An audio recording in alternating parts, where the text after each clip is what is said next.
This video is part 2, and this is where I'd like to show you how to lift hooded eyes.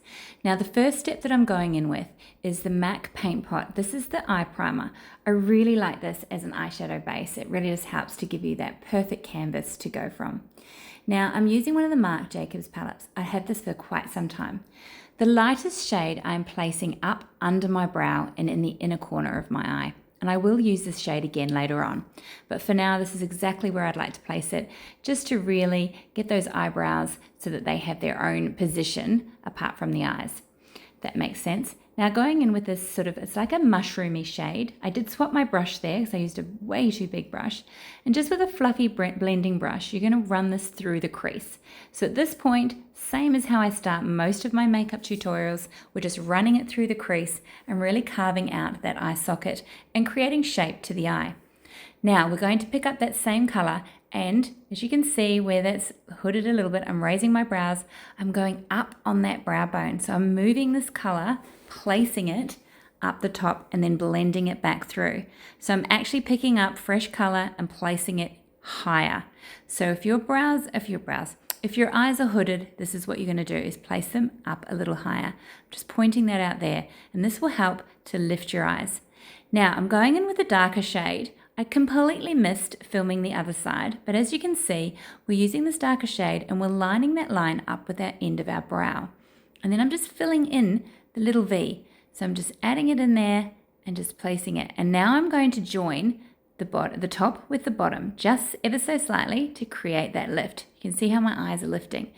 Now, in this outer corner here, we're just going to place some more of that color just into that socket and on the brow bone. Coming in with that same fluffy brush, and I'm just blending that out onto that brow bone and the remainder just through that socket line. And you can see I'm just using little circular movements and just really buffing that through. This is going to help to lift the eye. Just really gives the illusion that it's up and lifted. So really buff that in and just blend it through. So the dark of it is going into that socket and on the brow bone. Really important you get a touch of it onto your brow bone, because that is what's going to lift your eyes. Heading in with that lighter shade once again, and I'm just going to pop that on the sort of mobile lid and right in the inner corner there. This again is going to just really help to open up the eyes, and we're using a matte shade, okay? Now this is a creamy, now the importance is a nice creamy chocolate eyeliner. I find chocolate is a little bit more forgiving as we get more mature. So use this exactly where you put that darker shade of eyeshadow, but really just run it all the way into your lash line, just to really define that line. I also like to pop it onto the tight line, again, just to give a little bit of weight to the top of the lid. Now, this is the Rumi Cosmetiques. This is a mascara. This is a great mascara, and they do aim this at mature women, and I have found out why.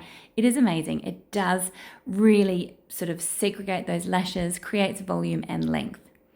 Now, to really help with this lift of the eye, we're going in with the concealer, which I didn't do in my part 1 of the base. So this is the L'Oreal True Match Concealer. And as you can see, I'm placing it just under the eye there, and that also helps to lift up the eye. So it just really runs along, it cleans it up and lifts up the eye. And I've also popped it just under the cheeks there, and that'll also help to lift them. So it's all about lift and sort of the illusion of lift. This is the mineral powder. This is a Youngblood one. This is the loose one, the translucent. I love this. It is amazing, but you can see I had my pot upside down, so just be very careful. This really helps to get rid of any excess shine and just set those areas. Now, I've got a new product. This is a Maybelline lipstick. Now, really hard to do anything with these nails.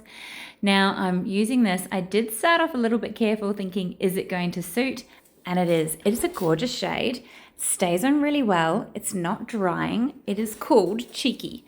So, and I love the packaging. Love it. Now, this is one of the McoBeauties, and this is the a cheek tint. Now, I'm very, very scared of doing these. I know the pigments are amazing, and already with that small amount, I've popped too much on and too low. So I'm going back in with my foundation. I use the Maybelline Fit Me, and I'm just going back in and just really buffing that out. So be very careful. The pigments are high. I just didn't want too much cheek.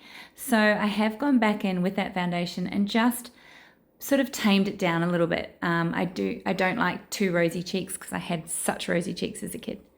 Let me know what you think and if this has helped you with your hooded eyes.